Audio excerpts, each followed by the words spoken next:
decisiones, porque yo soy...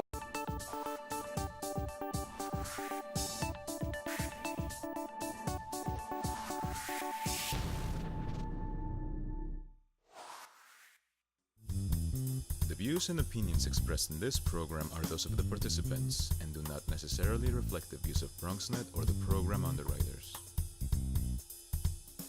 Where is this place? Welcome, everybody. Good morning. Welcome to Open, the show that opens up the Bronx and the world to you. I'm your host, Dr. Bob Lee, and guess what? We got another fantastic show in store for you. Coming up on today's show, it's Mental Health Awareness Month, Minority Mental Health Awareness Month, and we'll take a closer look at the minority communities and the struggles that they're facing.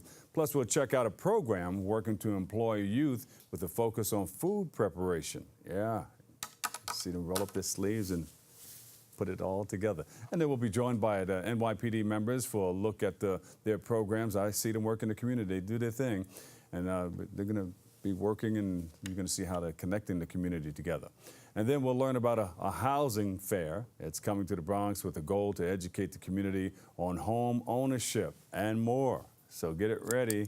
And then later on, we'll find out about a program giving scholarships to rising stars. Plus, we'll hear about a Bronx organization working to help teens throughout the city find their voice.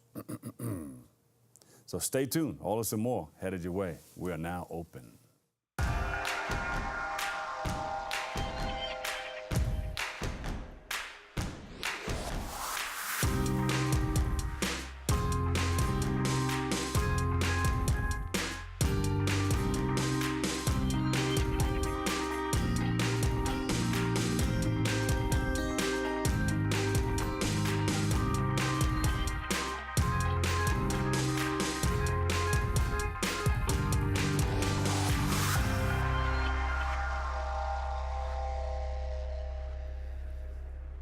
Hello, everybody. I'm your host, Dr. Bob Lee from 107.5 WBLS, and you are watching Open, the only live interactive program that brings the Bronx and New York City straight to your TV set. Stay connected to us through social media at Bronxnet TV. And we want to give a special welcome to our viewers watching live on Manhattan Neighborhood Network. Give them a big hand, everybody. They are new. Thank you for joining us. Leading things off, our first guest is a social justice advocate and life coach. Joins us for a look at the mental health and the impacts in minority communities. We welcome Asha Tarry to the show. Welcome, welcome, welcome. I asked her, I said, are you ready? She said, I'm more than ready. That's right. All right. Good so morning. Tell us about how you started it and how you got into it and all of that stuff. Actually, I've been a social justice advocate for about 20 years. All right. Doing work in communities around the country, and Yes. then I went to grad school for social work, and about 4 years ago opened up my own private practice as a psychotherapist and life coach. All right. Now, it says that you worked with Gary Bird or was interviewed by Gary Bird? Who's on No, possibly in the past we were interviewed on the same show together. There you go. Yeah. Okay, yeah, that's my man Gary. Of course, he's on WBLS and WLIB with us. So who do you serve? What communities do you serve? So mostly I serve the Latino and African American communities, but my work is very broad. So adults 18 and over who have either chronic or severe mental issues, including mental health disorders. Yeah. So it can range from anything like anxiety, which is a growing epidemic in our community, to depression, to trauma. Intergenerational trauma is a big part of what we work with.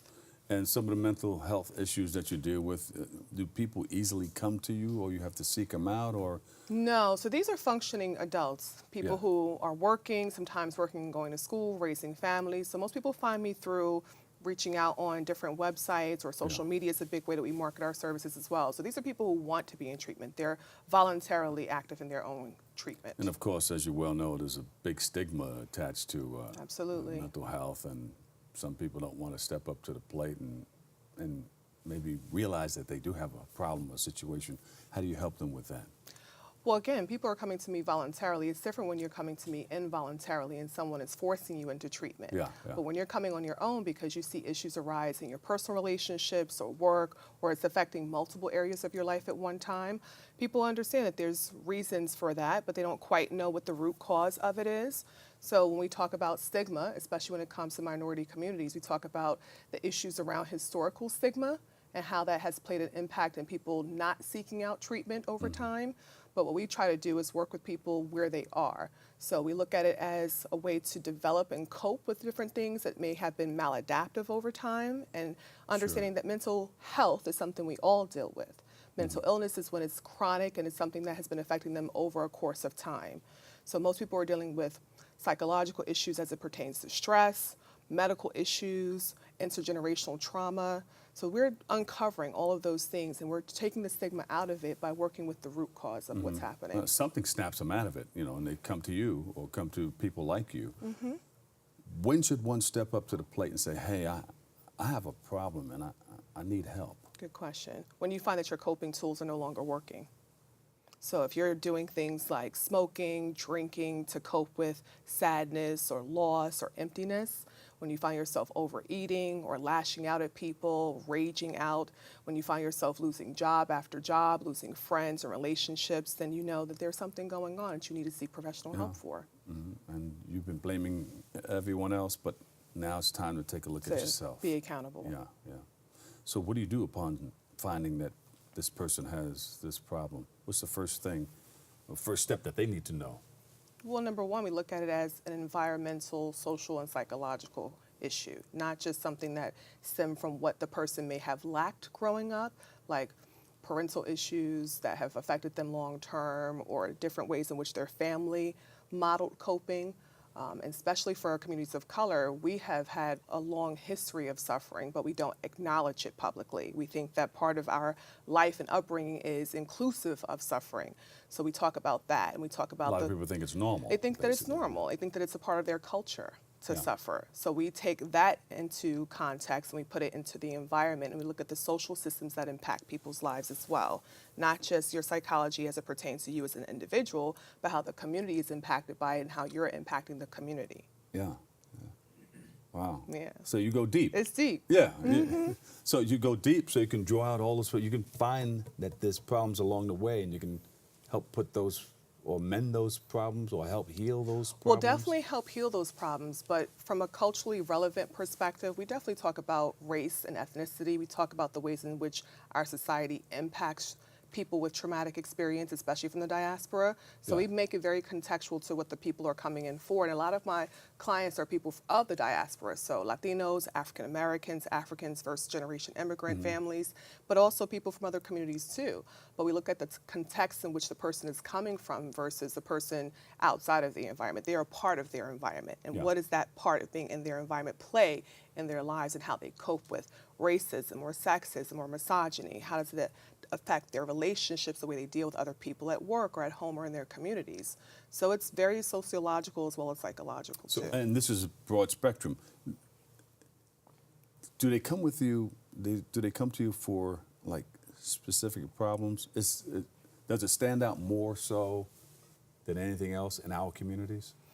I think we haven't dealt with it properly because we've been affected by all the stigma associated with seeking out professional help. But yes, they do. What do they come to you mostly for? They'll ask me things about if dealing with poor relationships is normal, dealing with dysfunctional families and how that's impacted the way that they think of themselves, their self-esteem, how it's been impacting the way they relate to other people. Microaggressions is a big part of their working in communities and corporations and nonprofits, and how that's impacted the way that they get along with other people. So a lot of times it's about dealing with racing thoughts, not being able to turn those thoughts off, feeling overwhelmed easily, stressed by work and life in general, having a lot of different roles in which they play, but not being able to manage them all effectively. So we have those different issues that come up repeatedly in my clients' cases. And how does physical and mental health come together? Well, your mental health is part of your overall health. Yeah. So if you're physically impacted by something that's going on with you mentally, it's going to have an interplay. We find that most people of color also deal with chronic medical conditions associated with mental illness. So a lot of times we'll see people who are depressed who might have hypertension or chronic asthma. We'll see people who have all kinds of stress-related ailments, including physical pain in their body. Chronic asthma is a part of mental health? Definitely. Can be. It's correlated. Yes, absolutely. We have a lot of poor children who live in environments that are impoverished, that are facing these kind of generational issues of being, exposed to different chemicals in their environment and having asthma very early in life, and having difficulty sometimes being able to breathe is also a symptom of something psychological. All right, so what do you want people to know about, of course, July is Minority Mental Health Awareness Month. Yes. So we deal with Mental Health Awareness Month in May, but we focus specifically on people of color in the month of July. So we want people to know that, number one, your mental health is a part of your overall health. And there's nothing to be ashamed of when you seek out help. It's for you to be able to learn different ways of coping, to understand that mental health is something that we all are facing, but mental illness can be prevented. So seek out the help that you need. And where do they go to seek out that help? So they can go to my website, which is lifecoachasha.com, and they can also reach out to me on social media. So I'm on Instagram and Twitter under Asha Tarry. I like that, lifecoachasha.com. Okay. And then they can go to Twitter and find me, and Instagram as well. .com. Twitter and Instagram too. Yes. Okay. All right. Is there anything you want to say to my camera here? I have a little friend. Sometimes he needs help, you know, and Being able to gel people. We want people to seek out the help that they need. That's most important. that's most important. Period. Period. All right. And give me the website one more time. So lifecoachasha.com. Asha Tarry, give her a big round of applause, everybody. Life coach and social justice advocate. All right, Asha, we're going to take a quick break, but I promise we'll come back with a whole lot more next, right here on Open. So, I'm kind of new here, but I've noticed a trend. My human does this funny thing where she goes around and gets all my toys, and then she hides them in that basket by the door. You know, but it's always the same basket, and it's always in the same place. And then she acts so surprised when I find them, but, you know, she's putting them in the same basket. Again. It's like, hello? That's where you put it last time. You were the worst at hide and go seek.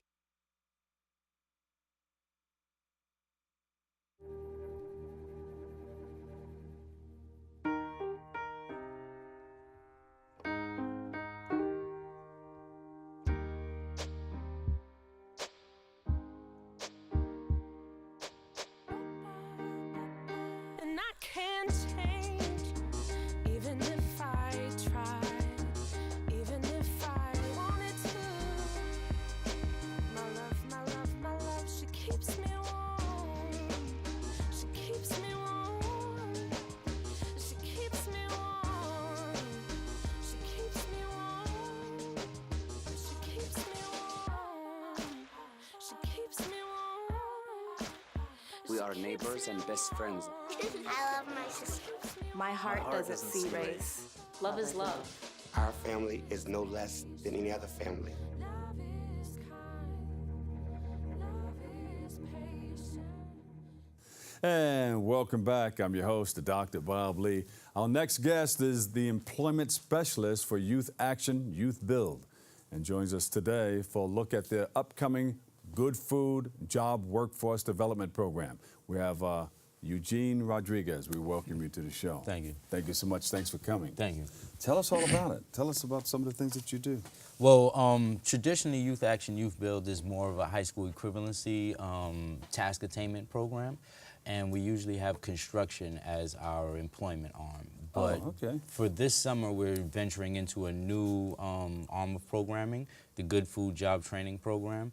It won't be a situation where we'll be taking students who are not necessarily in high school, who have dropped out of high school and things of that nature. Like second chance students? Exactly. We'll have some second chance students, but most of our students, that's not a requirement to be in the program. Okay. The only requirement would be that they're in that age range of 17 to 24, Gotcha. and that they live in the Upper Manhattan or the South Bronx community. So that's really what our focus is for that program. But we're really looking at ways to like combat some of the eating and healthy food situations that are just not non-existent in Healthy our community. eating, healthy living. Exactly. Yeah. So I mean, most of our students, we're hoping to teach them about how to create healthy meals and then bring those healthy meals back to their homes and to their communities. Oh, good. And then the other arm of it, of course, my part of the program is all about finding jobs for these participants.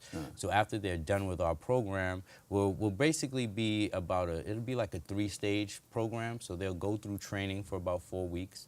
After the 4-week section is over, they're going to an internship for 2 months. And that At a restaurant or something? At a restaurant or food, something to do with food. Into culinary arts, yeah. Exactly, and that will be a way for them to really take what they've learned kind of like on paper and use it in the real world.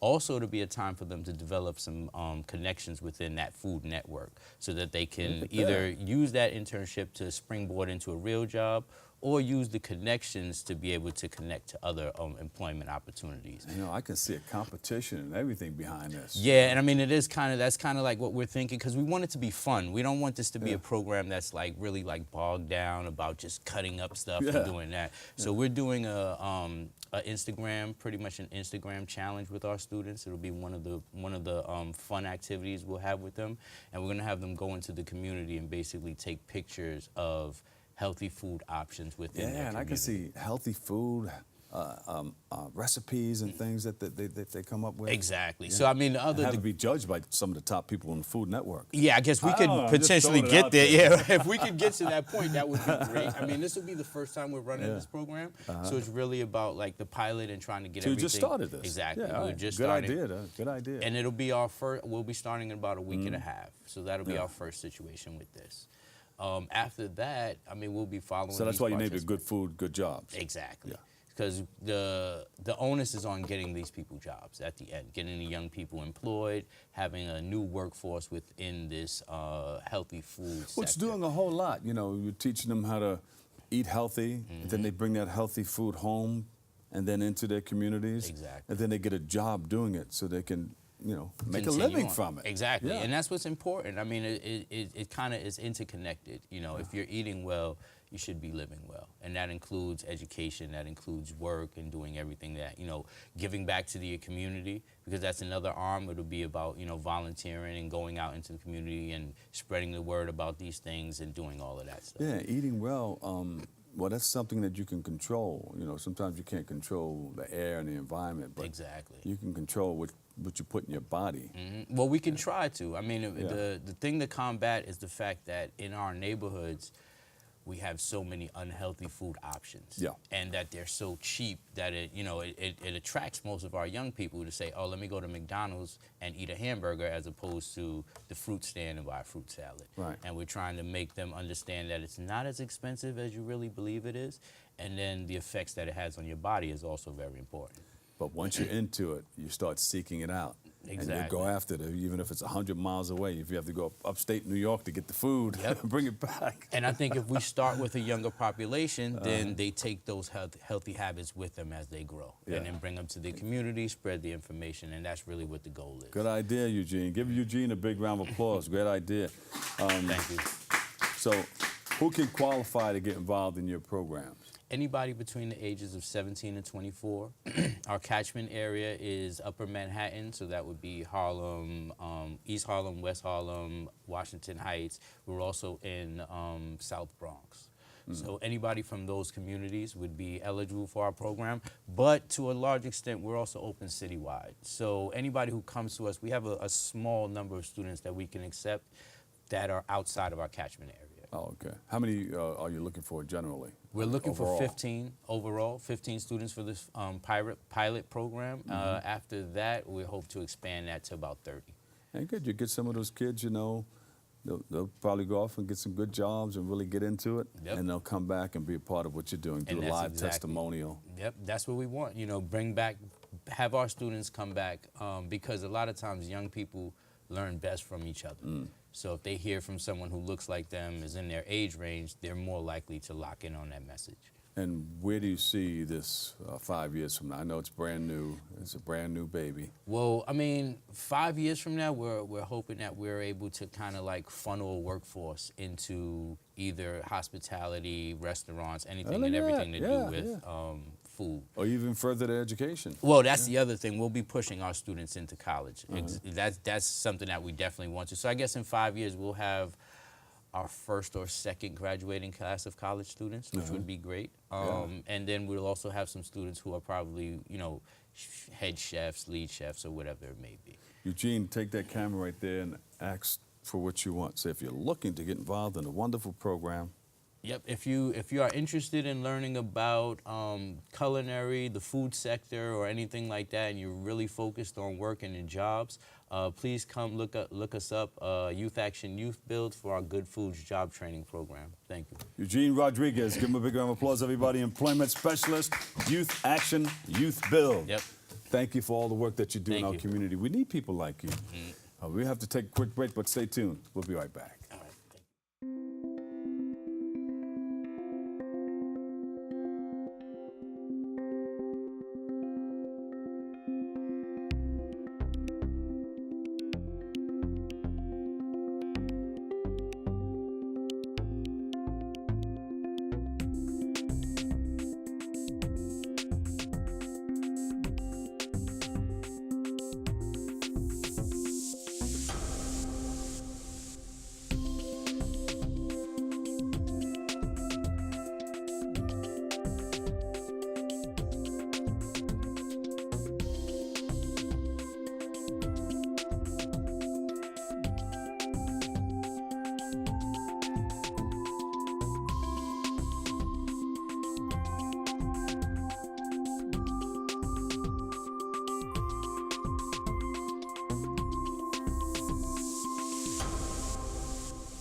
Patriotism.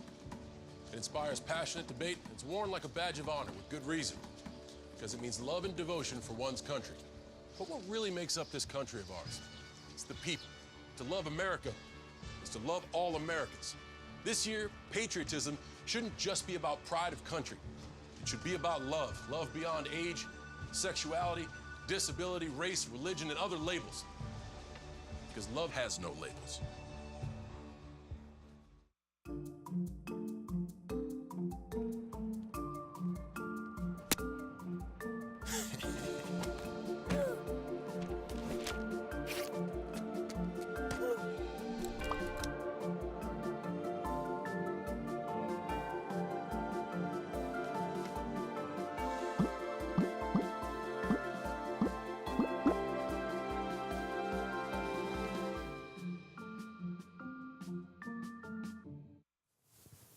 And welcome back, everybody.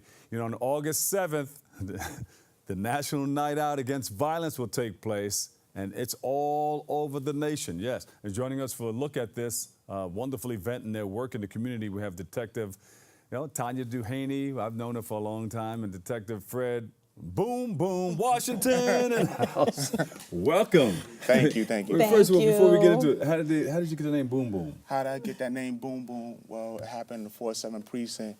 You know that TV show, Welcome Back, Carter? Yeah. The guy name was Freddie Boom Boom Washington. So my Lieutenant Boge called me Boom Boom. And it just ran from there for like good 12 years. Now it's stuck with you, right? Yeah. There was a boxer too, Boom Boom Mancini. Yeah, Freddie Boom Boom. They all call me that too as well. Yeah. All right. So Tanya's been doing some wonderful things in the community. I know you've been working with her. I don't know how you can hang out with Tanya. Yeah. She's the best. But, yeah. And she's been doing something with the prom. Tell us about the prom work that you do. In 2014, everyone knows that we lost Officer Ramos and Officer Lou at the time, who are now detectives, in their passing. And the job wanted us to come up with an initiative to bring the cops in the community together. So for some random reason, I just said, you know what, let's go into the schools and do a prom event. Yeah. And it just took off from 2014. Last year, I was able to get 1,600 dresses donated to underprivileged girls. I reach out to group homes, foster care, ACS, and I bring people in from all 5 boroughs. It's just not South Jamaica, Queens. So I reach out to all the boroughs to have kids bust in to our Eddie Byrne PAL so they can get prom attire, male and female items. Oh, look at that. And see, I always ask you to send me some of that so I can post that up all over the place. Oh, the pictures, I'm sorry. Yeah, no, not the pictures. The flyer saying that you're looking for prom the donations dresses and tuxedos and all that. I think you even asked for shoes one year. Right? Yes, we do shoes, pocketbooks. I take everything. Yeah. Oh, yes. Yeah, perfume too, right? Yeah, you want to give me some for next year? Yes, perfume as well. You going to donate some perfume next year? I try. But we're working on National Night Out. That's August the 7th. Tell us about it. What's expected? National Night Out is the night against crime where nationally all police departments come together. We barbecue for the community, and it's bridging the gap basically, bridging the gap with the community and the police. So we, every precinct has their own lineup, but for the 113, we try to make it a little different. 113! That's right, South Jamaica. We try to do it a little differently, where we have just a little bit of everything going on for everyone. We cater to our seniors, we cater to our youth, we cater to toddlers. We join with our precinct community council. We join with Parks Department, so we have the movie screening out there that night to show Jumanji. So if you want to come out to the park, that would be the perfect night to just come out and have a festive night with the police.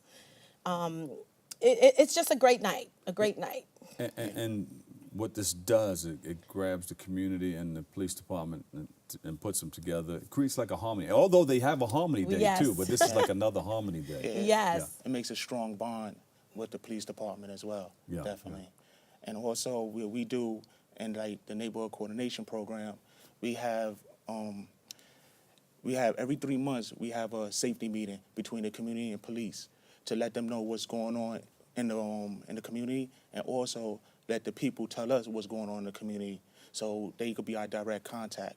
So each department in the NCO does that all the time. Yeah. I mean, there's a lot of people, of course, a lot of people love the police department, but some people have friction with NYPD because they're afraid or something. And they used to have that person. Well, go ahead, say it. You don't have The to be afraid. NYPD is changing. It's changing for the better. It has changed. Yes. And what we doing, don't be scared of us. Confront us. Talk to us. We just like people too. We be outside. We have a good time. When we see you outside, just confront us and talk to us. You may have that one person that steps up and does something wrong, but doesn't mean that the whole department is like that. And that's what I think it is. Because I know you. And Yes. now I know you. Yeah, a lot of people have a stigma, but let me tell you, the NCO program to me is the best. I know they had it when I was basically a child, because growing up in Brooklyn, you remember your beat officers. You remember hearing that That's Coco important, right? Boa Yeah.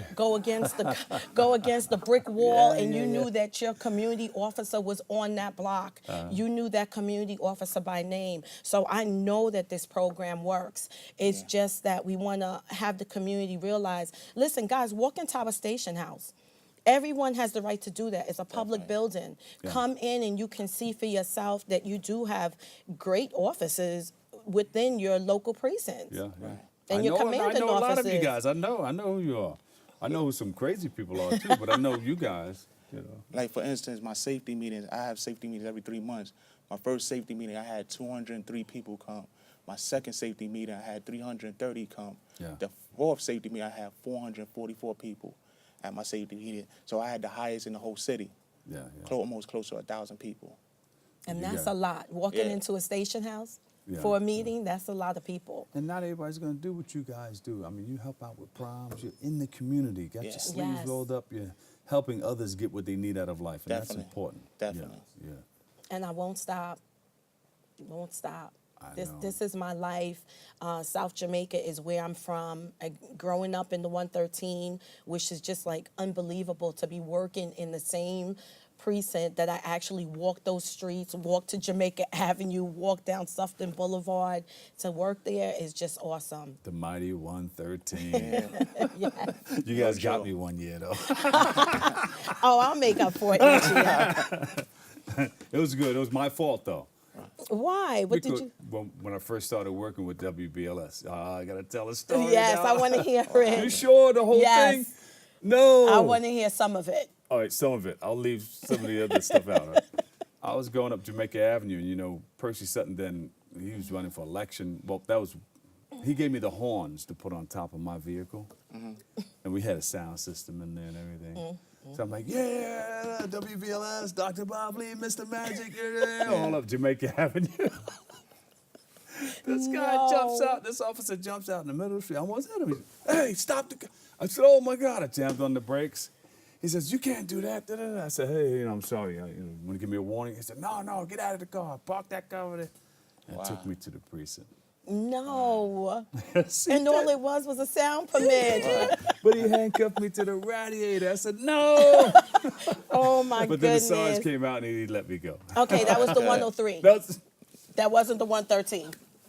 High five for that one, huh? But some beautiful things. I used to box for the PAL. Yes.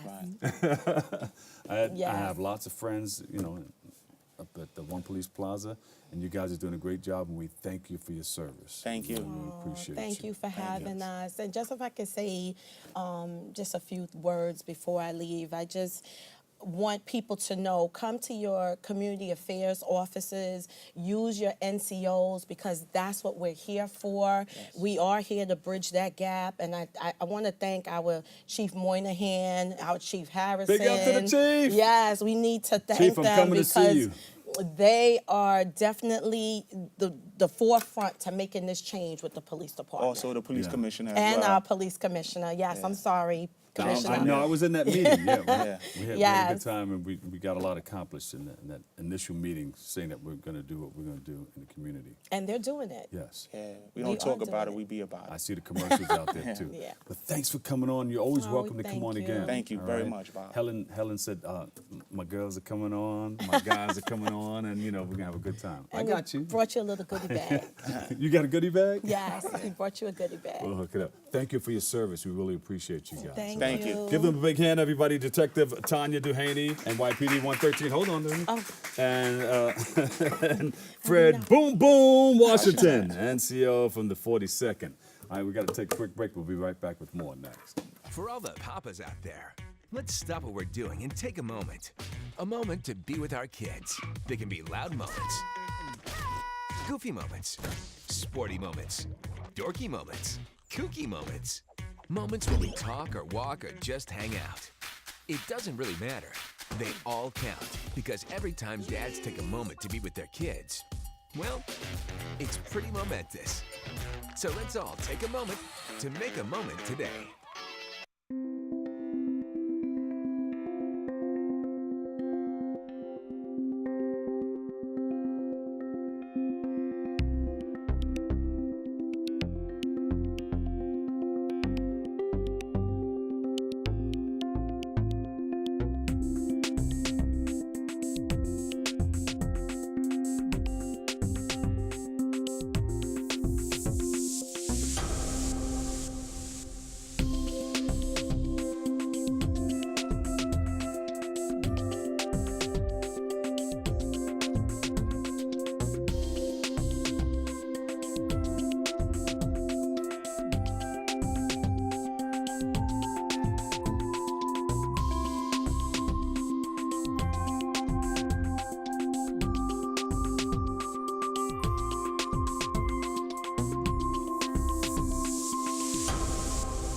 And welcome back. You know, on July the 7th, the Bronx Neighborhood Housing Services will hold a housing fair.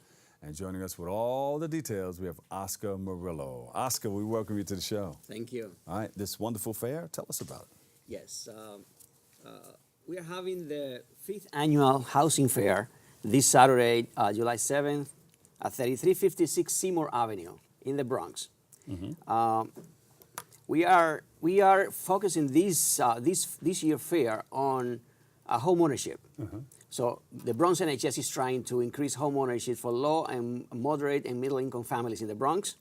So we are working in collaboration with the City of New York, Department of Housing, Preservation, Development, New York State Division of Housing and Community Renewal, and New York State Affordable Housing Corporation.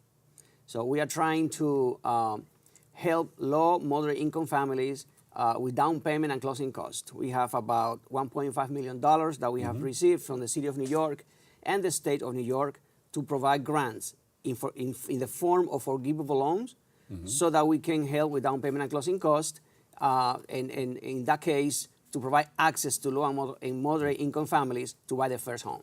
Where's the fair going to be held? It's going to be held at 3356 Seymour Avenue in the Bronx. This is at the New Testament Temple Church of God. 3356. Yes. Seymour. Seymour Avenue. All right, I got it down here. At the Church of... the New Testament Temple Church of God. Got it. Got it. Okay. And you said you have grants, there's money? Yes, we have received about $1.5 million. How do they qualify? So it's basically according to the family income and the number of people in the household. So we pre-qualify them. You know, they need to have credit in order to be able to get a mortgage from a bank, but we also help them in the process.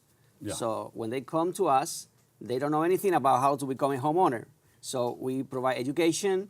We help them to get a loan pre-qualification from the bank. Yeah. We help them to find the property. So they get out of us with a key for the house. It's a wonderful thing, but it's also scary to the first-time home buyer because they don't know the path. Exactly. You know, but you're That's there why to help them with that path and to educate them. Exactly. So we provide 8 hours of education where we invite lawyers, we invite real estate brokers, inspectors. So everybody who participates in a real estate transaction, they come, it's free, and they educate the people who are interested in becoming homeowners. Oh, that's beautiful, beautiful. In addition to that, we also work with homeowners. We provide grants also with funding from the state if they need to provide some kind of fixing in the property and they don't have the money, or they can get a loan. Okay. Also, we provide foreclosure prevention counseling and education. People have financial issues. Somebody in the family got sick, so they have to spend the money for the mortgage money. Keep their home and don't go into foreclosure. Exactly, but we also help them to modify those loans so that they can pay a lower amount, mortgage amount every month. So that's a loan modification program in addition to what you're doing? Exactly. Oh, great. Where have you guys been? Well, we have been in the Bronx for 33 years. 33 years, you've been around. So now you're creating some more awareness about the program. Exactly. Because there's grants now. Exactly. So More people, grants. not only to buy, but also to maintain the property in good condition. That's so, and this money is specifically for Bronx residents, low, moderate, and middle-income families from the Bronx who wants to buy in the Bronx and continue to live in the Bronx. So, and this is to get people also out of renting. Exactly. Well, right now, renting in the Bronx is very expensive. It's like... Might as well have a mortgage. It's more or less the same thing at this point. Yeah. Yeah, because when people think about buying a property, they think 1, 2, 3, 4 family. But people also can buy a condo or can buy a co-op, which are more affordable according to the income of most of the people in the Bronx. And you'll have more involvement. I mean, when you rent, of course, it never belongs to you. You're always paying somebody else. But when you have a condo or a house, it builds up equity. Definitely. That's even we are saying that this is also a retirement plan. Yeah. So we buy a house and we keep the house for 25 years. Like somebody bought a house, let's say 10, 15 years ago, $200,000. Now that house may cost $500,000. Yeah. So if you are in the retirement age, you have $300,000 in equity right there. Yeah, and if you want to sell a house and move off to North Carolina, South Carolina, Virginia, or Florida, you sell the house, you get $500,000. A house out there, a good house, $200, maybe $150, $200. Even if you want to spend $300, you still have $200,000 to mess with. Right, if you sell it. Even though what we tell our clients is that this is, if you buy a house, this is a form to create assets for your family so you can pass it to your kids. Yeah. You don't have to sell it. but make sure you have a will. Put it in your will. So that's good. Where are you located? We are at 1451 East Gang Hill Road on the 2nd floor. And they can come visit you? Oh, definitely. We have monthly education seminar. We have orientation, and we have the 8-hour class also for those who are more serious about becoming homeowners. Okay. And also for those who are in need of repair their property or they have issues in paying the mortgage. And so all of this information is going to be at the fair? Yes, we're going to have banks there to pre-qualify clients. We're going to have attorneys. We're going to have real estate brokers and agents. So we're going to have everybody who participates in the real estate transaction will be there to provide all education in one and area. information. That's yes. 3356 Seymour Avenue. Seymour Avenue. At the New Testament Temple Church of God. There you go. Is there a website they can go to? Yes. Our website is bronxnhs.org. There you go. Give them a big hand, everybody. Oscar Morillo, the Bronx Neighborhood Housing Services. Thank you. They've got money Get in touch with them. Go to their website. They have mega grants, and they're going to try to help you out in every situation. Thank you. Just about. Thank you. Thank you so much. We'll take a break. I've got more next on Open. Every time I hear the alarm bell go off in school, I think it's an air raid. A lot of houses in our neighborhood have been destroyed. I like to close my ears and sing songs whenever the bombs come close. I'm worried our new neighbors won't like us. But I know it's all gonna be worth it. I just want my family to be safe.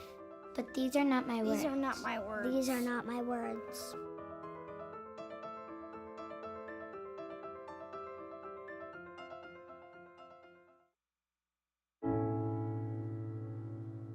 I guess sometimes things just happen. Devastating things. Your whole world changes in an instant. That's what happened to me the day my mother had a stroke. I'm Paul George, and I want you to spot a stroke fast. F, face drooping. A, arm weakness. S, speech difficulty. T, time to call 911. Protect the ones you love. Spot a stroke fast.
And welcome back. We're just having fun in between things, you know.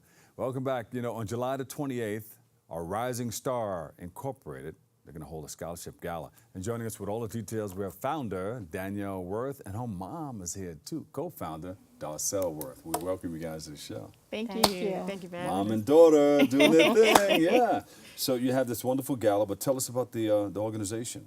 Well, Uprising Stars is a nonprofit organization, and we give out scholarships to high school students that want to go to college.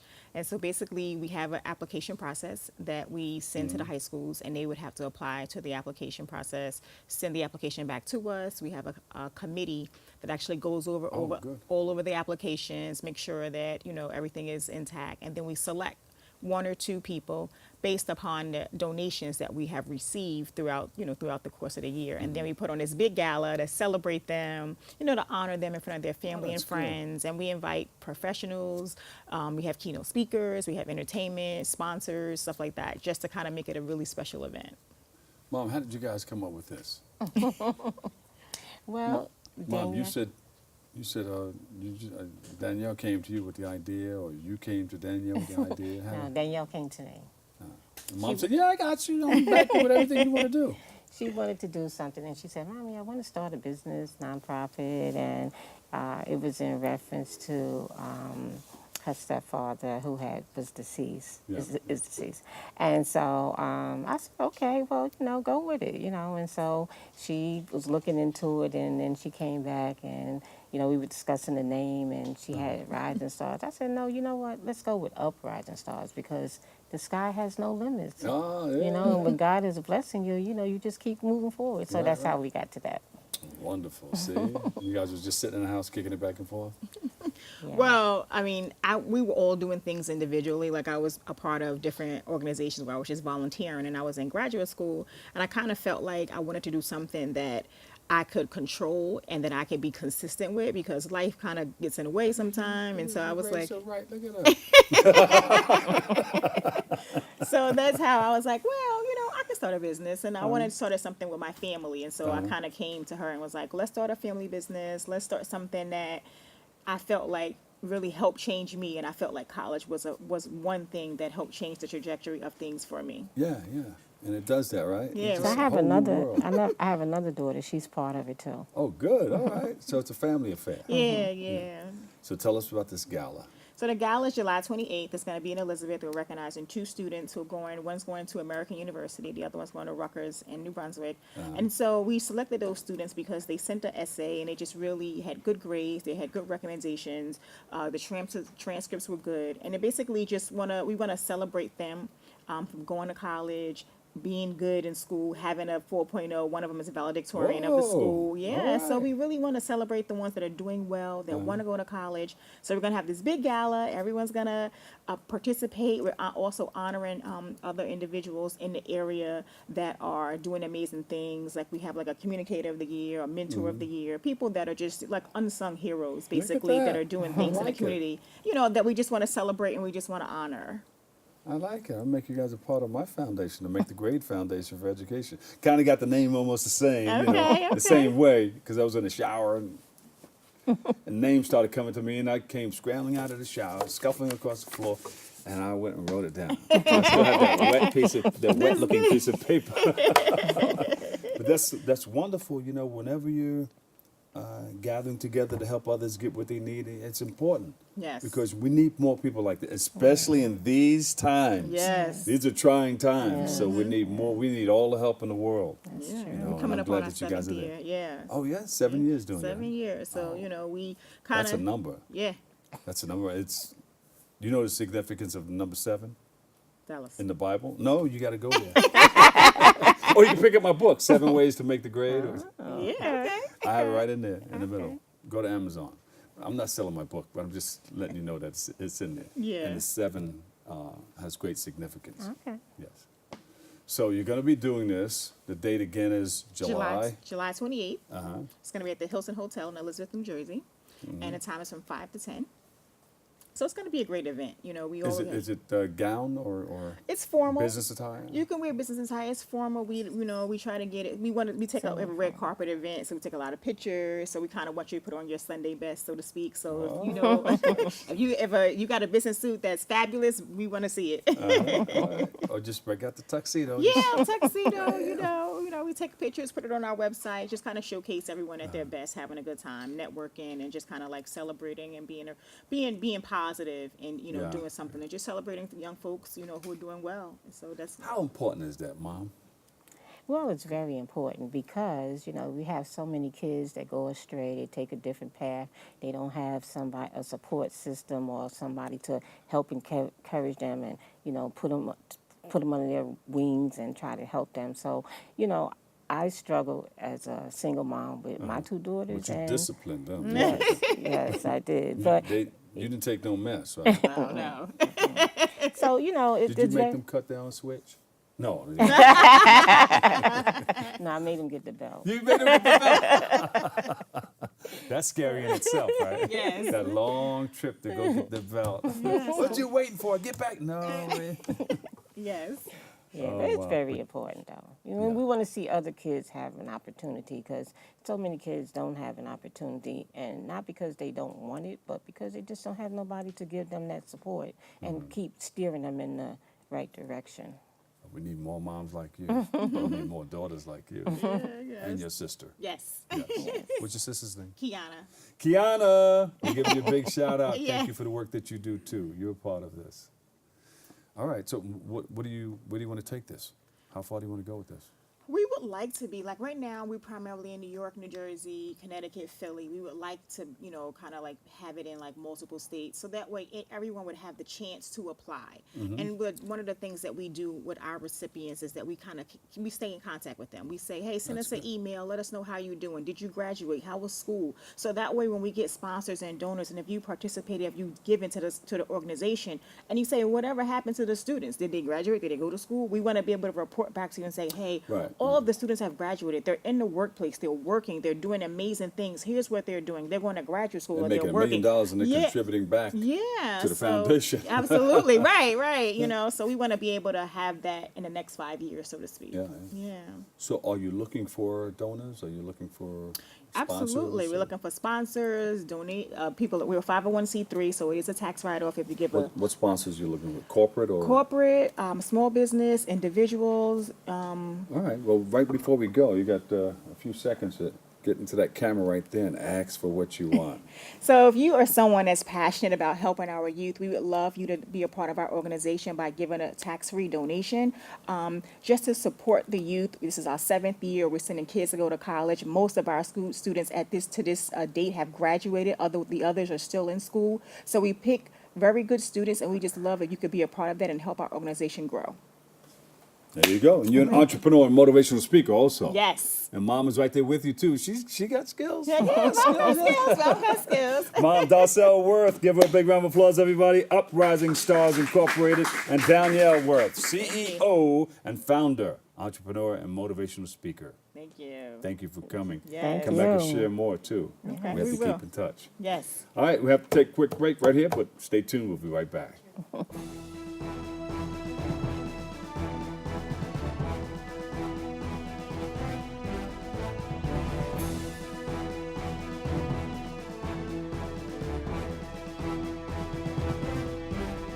Hi, I'm David Lesh, legal correspondent to the Morning Show Open. If you have a legal question that you'd like me to answer, please send me an email at davidlesh@bronxnet.org, and I will address it on our Ask Your Lawyer segment.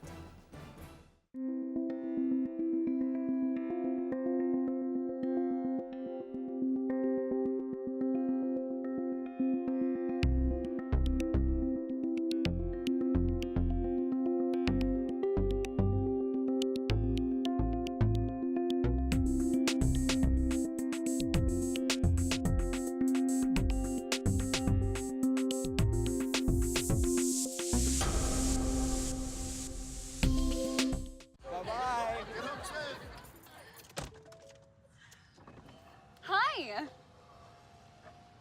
Hoping for a crisp breeze to help keep you alert. Oh, he took a sip of water too. That'll probably help. You were probably gonna turn down the radio too, so you could focus, right? Probably okay isn't okay. Right? If you see a warning sign, stop and call a cab, a car, or a friend. I think the water line is what really drove it home. I blew on him. Chiru has no choice. She and millions like her walk miles a day for dirty water. But together, we can end their walk by providing clean water close by. Instead of spending hours walking to get water that makes them sick, girls can be in a classroom and moms will gain back time to care for their families. Sons and daughters can grow up strong, finally free of sicknesses. It's true. When you just add water, you change a life. Learn more at worldvision.org. Camera's not there. Okay. Welcome back, everybody. As a matter of fact, you can applaud in the house. Everybody on camera.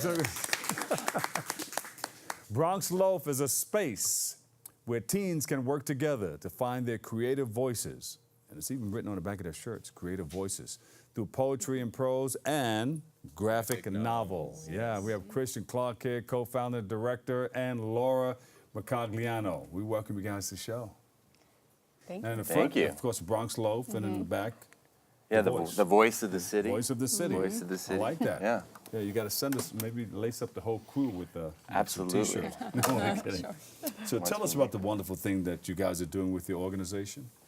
Bronx Loaf is a free week-long creative writing conference for New York City teens, grades 8 through 12. And our creative writing workshops are led by professional working authors. We have poetry, prose, graphic novel, memoir, essay.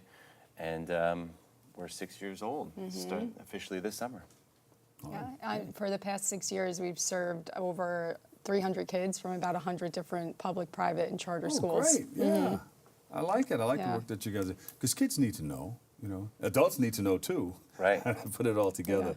You know, there are a lot of people here that want to sit down and write a book and want the know-how. Right. Want the writing experience. But they can send their child over to your place, because you take children 8 through 12, or grades 8 through 12, and they can go, the youngsters can go home and teach their parents. Absolutely. What do you have there? So at the end of every summer conference, we publish a collection of the work that we do at the conference. And our anthology is called Breaking Bread. And this is our first one that we ever did right here. And the cover is designed by the students themselves. And this is the one we did last year. And once it's done, we publish it, and we have a publishing party in the fall. and all the kids reconvene. And last fall we did it at the New Yorican Poets Cafe, which was, it felt very symbolic. It was like we were inducting our students into the writing legacy of New York City, which is, of course, is a New Yorkans is a mecca for New York City writing. Sure. How did you guys come up with this idea? This is great. Well, 6 summers ago, I worked up at a prestigious writing conference called Loaf.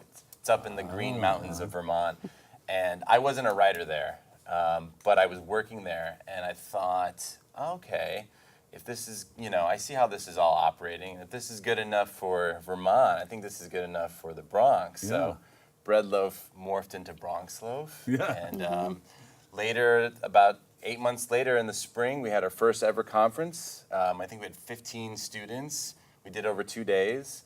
And then Laura got involved, and now we have this year 50 students coming. How did you hear about it, Laura? Well, I worked at a school in the South Bronx with Christian, which is where we actually hold the writing conference. It's called the Bronx Academy of Letters. I came and I observed the program, and I was just blown away by just seeing the community that had been created and how excited the students were about it. And I wanted to get involved. And then we got married, too. So there you go. It's a whole lot together. Then we got married. Hey, we both write. Did you write him a love note, or did you write a love letter? A love poem. A love that was poem, published here. So tell us about the poems and the graphic novels and all the works that you guys do. Well, I mean, I don't know if you can even see, like, we include actual graphic, the kids create their own mini graphic novels that we put in here. And this anthology itself, it's broken into poetry, memoir. We have a lot of fantasy fiction writers. And so they bring their work with them. They work with professional authors. We have Amy Ewing, who is a New York Times bestselling author.